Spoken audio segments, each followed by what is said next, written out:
We are addicted to the quantum leap.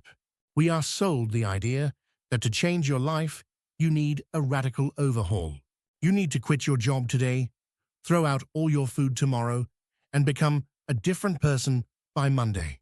The self-improvement industry makes billions selling this fantasy. Wake up at 4 a.m. Do 100 push-ups, cold plunge, intermittent fast for 20 hours, meditate for 2 hours, all starting tomorrow. But here is what they don't tell you. Biology hates drama. When you shock your system with massive changes, your brain's survival mechanism kicks in. It creates resistance, burnout, and eventually a slide back to square one. This is why New Year's resolutions fail within 3 weeks. This is why gym memberships go unused by February. This is why diet books collect dust on shelves. The problem is not you. The problem is the approach. True transformation, the kind that lasts decades, not weeks, is quiet. It is boring, and it is almost invisible. Today, we are deconstructing 8 Japanese philosophies that prove massive life. Transformations are not the result of overnight magic, but of tiny, compounding habits. These are not trendy life hacks. These are principles refined over centuries in one of the longest living cultures on Earth. And by the end of this video, you will understand exactly why small beats big every single time. It starts with the engine of improvement. Kaizen. In the West, we aim for 100% better. Kaizen asks for just 1%. It is the practice of continuous improvement. But the key here is reducing friction. Let me give you a concrete example. If you want to get fit, the Western approach says, join a gym, hire a trainer, overhaul your diet, and commit to working out 6 days a week. Your brain immediately recognizes this as a massive threat to your current lifestyle and creates resistance. Kaizen says, put on your running shoes. That is it. Not run a mile. Not even walk outside. Just put on your shoes. Because the hardest part of any new habit is not the action itself. It is the activation energy required to start. Once the shoes are on, your brain says, well, I might as well step outside. And once you are outside, you might as well walk to the corner. The friction disappears. Here is where the math becomes beautiful. If you improve by just 1% every day for a year, you end up 37 times better than when you started. But if you get 1% worse each day, you decline to nearly nothing. The compounding works in both directions. Small positive actions compound into massive results. Small negative actions compound into complete stagnation.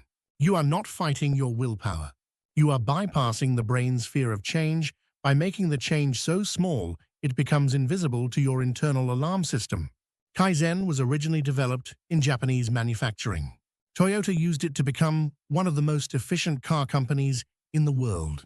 Not through massive factory overhauls, but through tiny daily improvements suggested by every worker on the floor. If it works for building cars, it works for building lives. But a car with a perfect engine will not move without fuel. This is where Ikigai comes in. Many people think Ikigai is just your dream job or your passion. It is deeper than that. It is your reason for being. The thing that makes you want to get out of bed in the morning, even when life is hard. Ikigai exists at the intersection of 4 elements. What you love, what you are good at, what the world needs, and what you can be paid for. Find only what you love, and you might end up broke.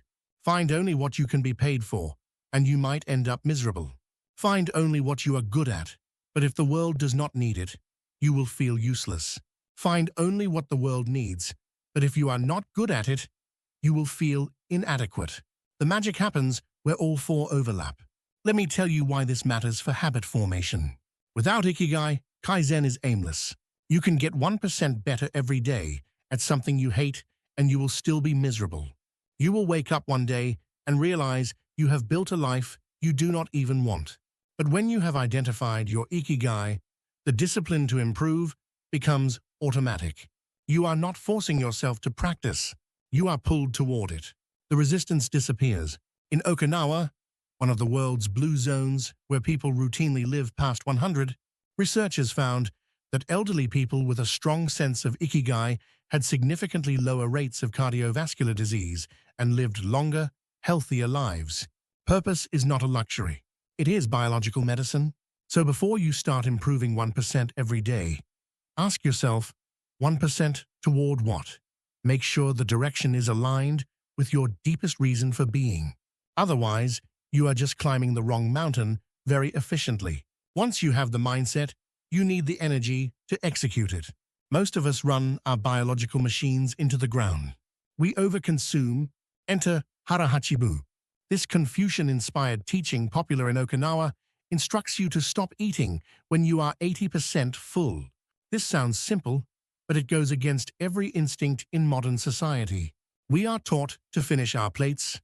We supersize our meals. We eat until we are uncomfortably full, then sit in a food coma, wondering why we have no energy. Here is what happens biologically. It takes about 20 minutes for your stomach to send the signal to your brain that you are full. If you eat until you feel 100% full, you have actually overeaten by 20 to 30%. By stopping at 80%, you avoid the food coma that kills your productivity. Your digestion works efficiently instead of struggling with excess. Your energy remains stable instead of crashing. But there is more.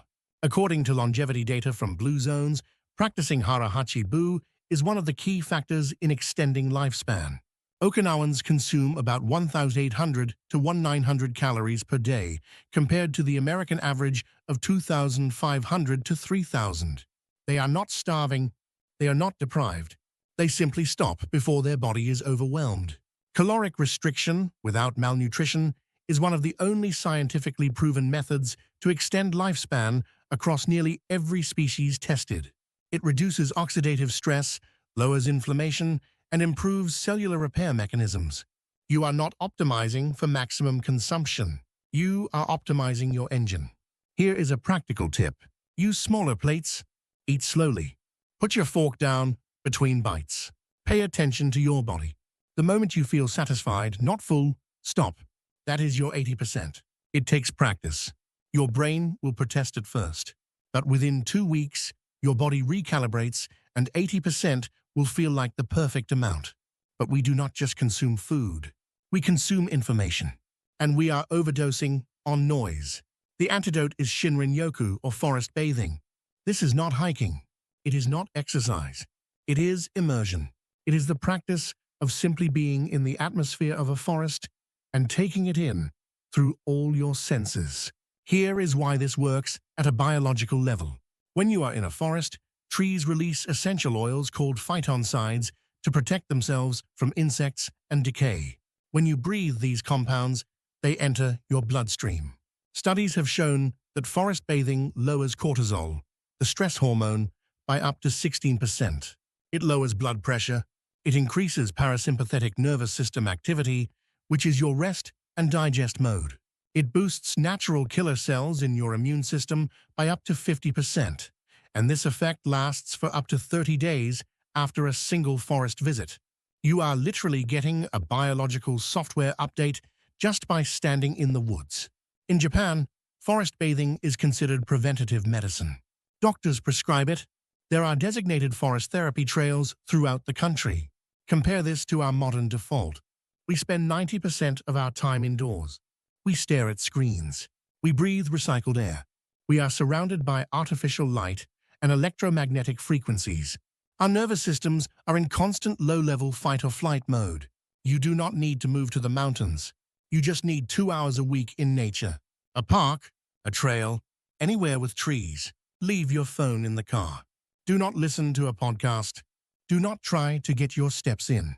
Just walk slowly. Touch the bark of trees. Listen to the wind. Breathe deeply. This is not wasting time. This is resetting the machine so it can function at peak capacity. As you build these habits, you will stumble. You will have bad days. The Western mind calls this failure. The Japanese mind calls it wabi-sabi. Wabi-sabi is the acceptance of imperfection. It teaches us to find beauty in things that are impermanent, imperfect, and incomplete. Your progress will be incomplete. Your routine will be imperfect. Let me tell you why this philosophy is critical for sustainable habit formation. When you miss a day at the gym, what happens? Most people experience what psychologists call the what the hell effect. You think, well, I already missed Monday, so I might as well skip the whole week. One slip-up cascades into complete abandonment of the habit. Wabi-sabi breaks this cycle. It says, imperfection is not only acceptable, it is expected. It is part of the natural process.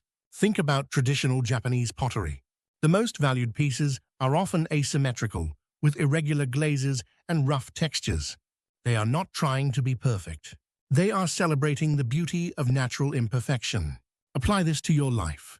Your meditation practice will have distracted days.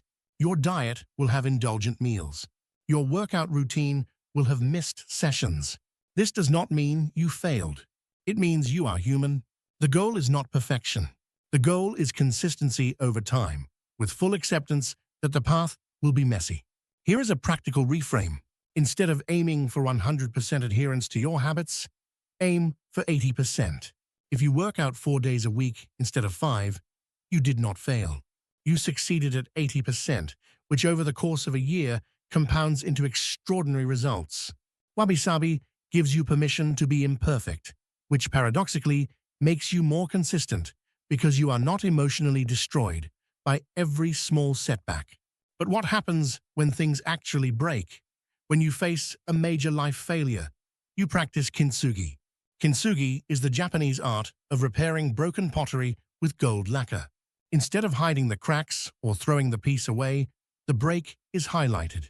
The repaired object is often more valuable than the original because it now has a history.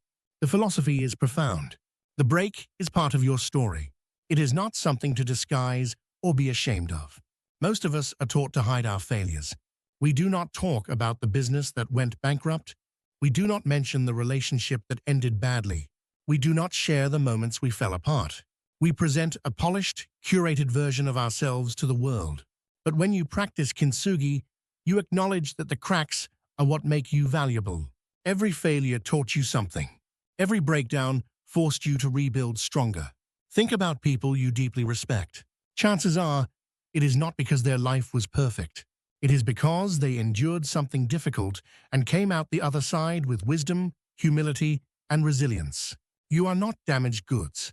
You are more resilient, more experienced, and more beautiful because you were broken.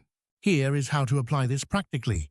When you experience a major setback, do not rush to move on and pretend it never happened. Sit with it, process it, extract the lesson, then consciously rebuild yourself with that lesson integrated into your foundation.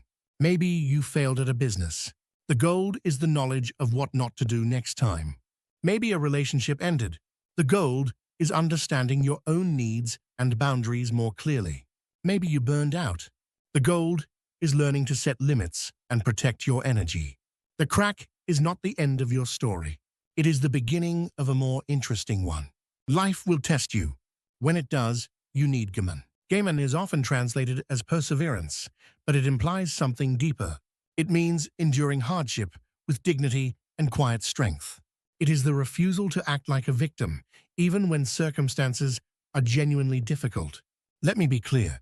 Gaman is not about suppressing emotions or pretending everything is fine when it is not.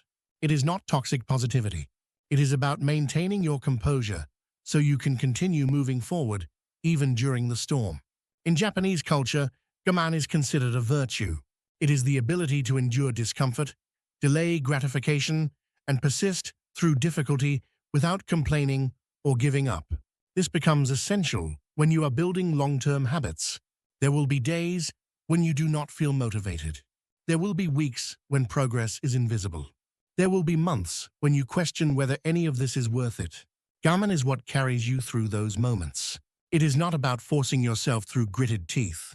It is about calmly accepting that difficulty is part of the process and continuing anyway. Think about a marathon runner at mile 20. Their body is screaming to stop, but they do not panic. They do not collapse into self-pity.